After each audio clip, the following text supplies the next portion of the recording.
Fox News Alert this morning, Secretary of State Antony Blinken meeting with Russian Foreign Minister Sergei Lavrov at the G20 summit in India. The first in-person conversation with his Russian counterpart since Moscow's invasion of Ukraine. The brief encounter was reportedly unplanned as the U.S. urges Russia to rejoin the Nuclear START Treaty and to release former Marine Paul Whelan.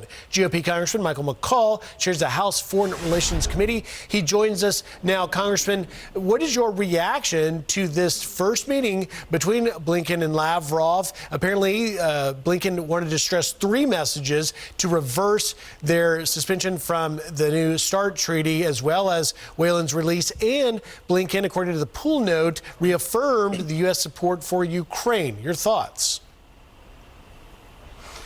Well, it's a critical time when you have China threatening to put lethal weapons into Russia, when Russia is threatening to pull out of the New START nuclear agreement. China's not even held to any treaty at all when it comes to nuclear war. When you have Iran now at 85% enrichment, getting to a weapons grade, they're very close to a nuclear bomb as well, working closely with Russia. Iran's putting their drones into Crimea as well. This is a very tense time right now, I have to say. I think it's important for these leaders to talk. I hope the Secretary will be very stern and give a stern message and warning about the genocide occurring in Ukraine, the killing, the loss of innocent lives, the way they're threatening the West and freedom and democracy, and also their relationship with Chairman Xi and his threat to the Pacific. I mean, I could go on and on and on. There's so much to be talked about. I hope something productive comes out of it, but I'm not very optimistic. We'll see what Secretary Blinken has to say. He'll speak publicly. He would not, by the way, comment to our pool about what Lavrov's response was. My question is this administration being tough enough on Russia, and was this an opportunity to drive that point home? Yeah, I think it was. It was probably a missed opportunity. I go back to our mandatory sanctions on Nord Stream 2 that the president waived in the national interest of the United States, allowing Putin to complete his pipeline into Europe. This was the beginning of the end. I think this was a turning point, along with Afghanistan, when Putin put his sights on Ukraine, and then China started to look at Taiwan, and it's been projecting weakness, not strength. And when you do that, you invite aggression and war, and I think that's what this administration has invited.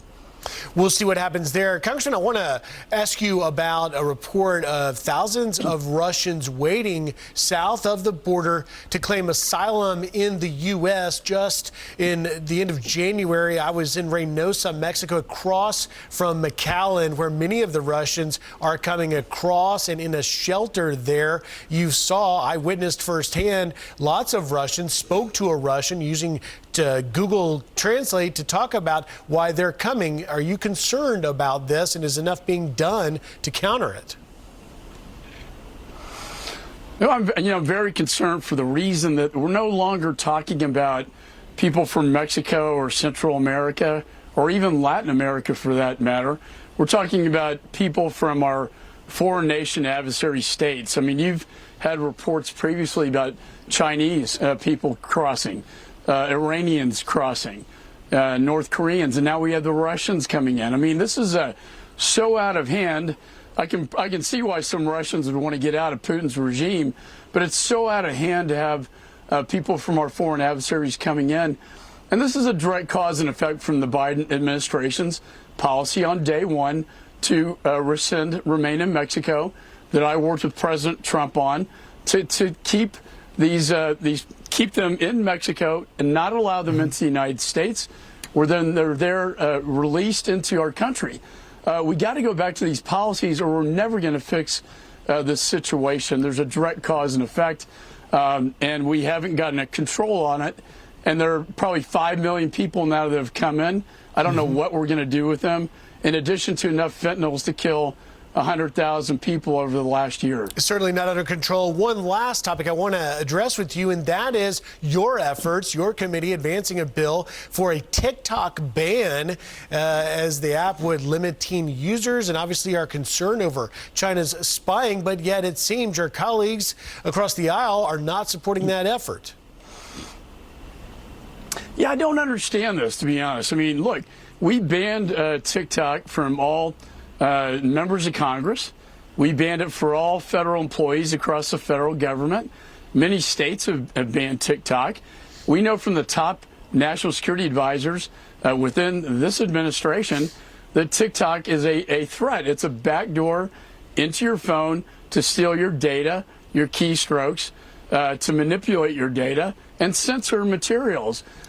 So I don't understand why, if we deem it's dangerous enough to be taken off of our phones in Congress, why the Democrats would want to allow this to take place on our children's phones, because that's primarily who uses TikTok. Yeah. Our children. And what we're saying is it's okay for a foreign adversary to snoop in with a spy balloon, if you will, in every phone that your child has, to both steal and surveil and then censor your child's behavior on this phone. Yeah. I think it is way off course here. Yeah, something's got to be done. Will prevail. Congressman, something's got to be done, so I hope there will be bipartisan support at some point. We got to leave it there. Congressman Michael McCaul, thank you for taking time. Okay. All right. Coming